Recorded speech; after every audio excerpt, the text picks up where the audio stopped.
Kopš Latvijas iestāšanās Eiropas Savienībā ir pagājuši 5 gadi. Lūkšanās un klanīšanās pa Briseles koridoriem cerēto nav nesusi. Latvijas intereses ir jāizstāv daudz stingrāk. Ir vērts mācīties no mūsu kaimiņiem, skandināviem, kas ir spējuši sasniegt un saglabāt augstu dzīves līmeni. Skandināvijas valstis jau gadu desmitiem ievēl Eiropas parlamentā eirokritiskus deputātus. Ir vērts mācīties no labākajiem paraugiem, jo viņu pieredze ir nesusi cerēto. Es, Normons Grostiņš, esmu pārliecināts, ka tas ir iespējams. Latvijas tautsaimniecība ir kritiskā stāvoklī. Un ne tikai tāpēc, ka pasaulē ir krīze, bet arī Eiropas Savienības vājā atbalsta dēļ. Pie kam jāsaka, ka Eiropas Savienības atbalsts ir diskriminējošs Latvijai.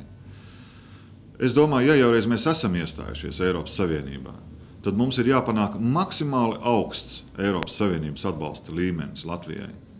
Nākamie 5 gadi Eiropas Savienībā mums būtu jāpavada zem ekonomikas attīstības un kohēzijas zīmes. Mums būtu nepieciešams atjaunot Latvijas tautsaimniecību par Eiropas Savienības resursiem. Pirmkārt, tas attiecās uz ražošanas atjaunošanu. Es, Einars Grigors, uzskatu, ka tas ir viens no labākajiem risinājumiem. Eiroparlamentu Latviju var ietekmēt caur saviem pārstāvjiem deputātiem. Nekā savādāk.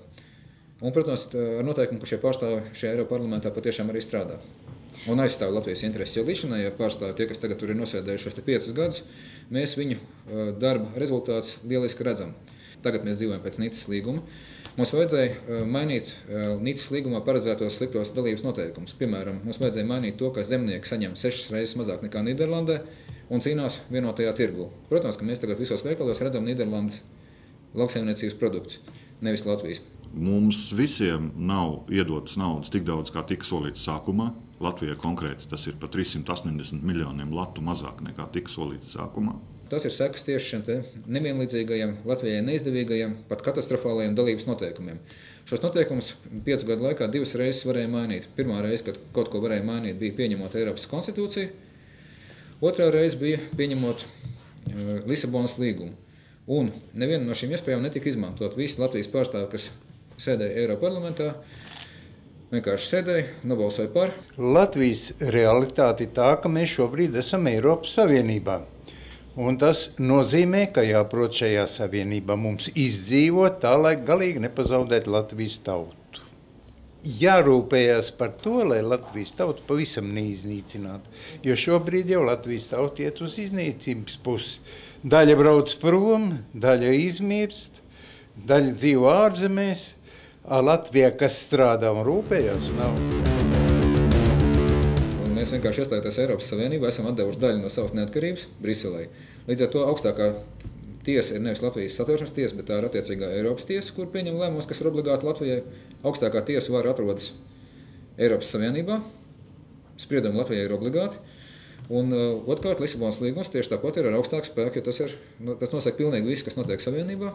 Un visiem jebkuriem mūsu likumiem, tā skaitā Satversmē, jāpakļaujas Lisabonas līgumam. Par to ir nobalsojusi Latvijas tauta referendumā, iestājoties Eiropas Savienībā. Cita lieta, ka Latvijas tautai aizmirst pateikt daudz lietas, kas ir ar šo balsojumu nāk līdzi. Bet pašlaik mēs esam pieņēmuši lēmumu, ka Eiropas Savienības likumi ir ar augstāku spēku nekā Latvijas likumi. Pirmais, ar ko es toreiz būtu gribējis nodarboties un ar ko es nodarbotos arī tagad, ja man tāda iespēja tiks dot, attiecīgi tā ir Latvijas dalības noteikumu uzlabošana Eiropas Savienībā, kamēr mēs tajā atrodamies. Jo ar pastāvošiem dalības noteikumiem ekonomiskā katastrofa bija un būs nenovēršama. Jo Eiropas Savienība tā ir struktūra, kas darbojas Eiropas lielo firmu un lielo valstu interesēs. Eiropas Savienības struktūra neatbilst tām funkcijām, kuras viņi grib sev uzvelt. Par to jau liecina visi tie fakti, kad Lisabonas līgumu nevar saskaņot tā, kā pienākās. Nevar saskaņot arī konstitucionālo līgumu, kas tur ir vajadzīgs. Mainīt var un vajag, jo mēs redzam, kādā ekonomiskajā katastrofā mēs pašlaik esam iedzīti ar šo te Lisabonas līgumu, ar Nicas līgumu, ar dalības noteikumiem, kas mums vienkārši uzbīra uz galvas 100 000 lapušu dažādu likumu. Un tieši Eiropas parlamenta deputātu pirmais uzdevums ir Latvijas intereses šajā procesā aizstāvēt un visus šos likumus mainīt. Eiropas Savienība ir ar visādām prasībām, bet pagaidām, kā jau ir zināms, mums šīs prasības nāk vairāk pa slikti nekā pa labu. Un tas man mazliet mulsina un mazliet sāpina, ka mūsu pašu bālieliņi, mūsu pašu valdības, jau cik viņas te ir bijušas, ir pastāvējušas pie tādas parauga izpildes, lai Eiropas priekšā varētu padižoties, ka mēs esam tie, kuri pirmie, vai mēs esam tie, kuri visātrāk, vai mēs esam tie, kuri vislabāk esam ieviesuši regulas. Ja valdība varētu pateikt, ka mēs esam tie, kuri visvairāk naudas ir dabūjuši Latvijai, tad es par to priecātos. Bet šī gadījumā nav par ko priecāties. Šo regulu ieviešanu ir prasījusi ārkārtīgi daudz resursu, it sevišķi no vidējiem maziem uzņēmumiem, kuriem uz vienu peļņas latu, ja vienu apgrozījumu latu, šīs izmaksas, kas ir saistītas ar telpu sakārtošanu vai ar jebkuru regulu izpildi, tās prasa milzīgas resursus, ka šiem maziem uzņēmumiem nav paceļams. Un ir daudz uzņēmumu, kuri ir pēc Eiropas normu ieviešanas bankrotējuši. Tātad mums, lai glābtu savu lauksaimniecību, lai vispār glābtu savu ražošanu, ir jāpielieto importa aizstāšanas stratēģija. Tas nozīmē, ka tās lietas, ko mēs varam ražot Latvijā, ir jāražo Latvijā. Mēs esam bijuši faktiski vienīgi Eiropas Savienībā tik gudri pēdiņās, ka esam pilnībā likvidējuši savu cukuru ražošanu. Jāatzīst gan, ka bija vēl viena valsts, tāda bija Slovēnija, kur aiztaisīja ciet savu vienīgo cukuru fabriku, bet te pašā laikā Vācijā apmēram 40 fabrikas turpina darbu. Pašlaik mēs maksājam savu valūtu, valsts valūtu par importu no Vācijas. Tādēļ mums jebkurā gadījumā ir jācenšas radīt tādu situāciju, kad latvieši Latvijā, un nevis tikai latvieši, bet visi Latvijas iedzīvotāji Latvijā censtos strādāt un ražot, lai mūsu koprodukts sektu tās naudas apgrozības, kas pašlaik pie mums apgrozās. Jo pagaidām mēs ar fanķikiem spēlējamies. Tā nav nauda, ar ko mēs te rīkojamies. Tā ir nauda, kurai nav segums materiālā vērtībā apakšā. Ir segums dolāros, ir segums kaut kādās svešās valūtās, kuras principā nesedz mūsu koproduktu. Pašlaik ļoti svarīgi ir aizstāvēt Latvijas iekšējo tirgu, kas ir papildināts ar Eiropas Savienības preču importu. Un tādā veidā pirmos 5 dalības gados no mūsu tirgus ir izvilkts jau vairāk nekā 10 miljardi latu, ko mēs tagad skrienam un aizņemamies. Mums visu laiku tiek trallināts, ka Eiropas Savienība mums dodot nezinu kādus eiro fondus. Te pašā laikā tiek pilnīgi noklusēts, ka visus šos gadus Eiropas Savienības imports uz Latviju bija vismaz 2 reizes lielāks nekā Latvijas eksports uz Eiropas Savienību. Tādējādi mēs katru gadu šķīrāmies no vairākiem miljardiem latu, kuri īstenībā varēja un kuriem vajadzēja apgrozīties Latvijas tirgu un dot mūsu nodokļu ieņēmumus, darba vietas un ekonomisko labklājību.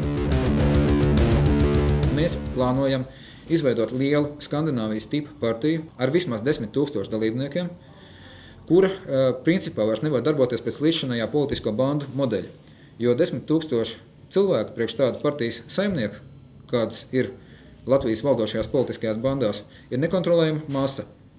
Šie 10 000, jebkurā gadījumā partijas kongresā ievēlēs tādu partijas priekšsēdētāju, kurš būs nevis partijas īpašnieks, bet būs cienīgs šos cilvēkus pārstāvēt. Ja mums izdosies, un es esmu pārliecināts, ka mums izdosies kopā ar citām Eiropas Savienības dalību valstīm, bijušajām sociālismu valstīm, pagrozīt atsevišķus Lisabonas līgumu, jeb Eiropas konstitūcijas pantus, kas ļautu mums kopā bloķēt Eiropas parlamentā dažus lēmumus, kur ietekmē mūsu valstisko neatkarību, kur ietekmē mūsu ekonomisko stāvokli, kur ietekmē mūsu sociālās lietas mūsu valstīs. Ja mēs spētu to izdarīt, un mēs spēsim to izdarīt, tad dalība Eiropas Savienībā varbūt kļūtu ciešama, tad varbūt dalība arī attaisnotos. Mēs varbūt iegūtu to, ko mums solīja pirms 5 gadiem. Tad mēs iegūtu to cerību, ka viss tomēr mainīsies uz labo pusi. Priecājos, ka mums ir 13. saraksts. To ir viegli atcerēties, un skaitlis 13 Latvijas vēsturē bieži ir bijis liela pārmaiņu simbols, jo, piemēram, 5. gada 13. janvārī cilvēki gāja un cīnījās par 8 stundu darba dienu, to mēs tā kā būtu sasnieguši. Tagad 13. janvārs šogad parādīja, ka atkal Latvijas valstī ir nepieciešams ļoti liels pārmaiņas. Par tām mēs tagad arī cīnāmies. Ja 13. janvārs bieži nozīmē revolūciju vai revolūcijas sākumu, tad ar jūsu atbalstu 13. saraksts arī būs palīgs labās pārmaiņās.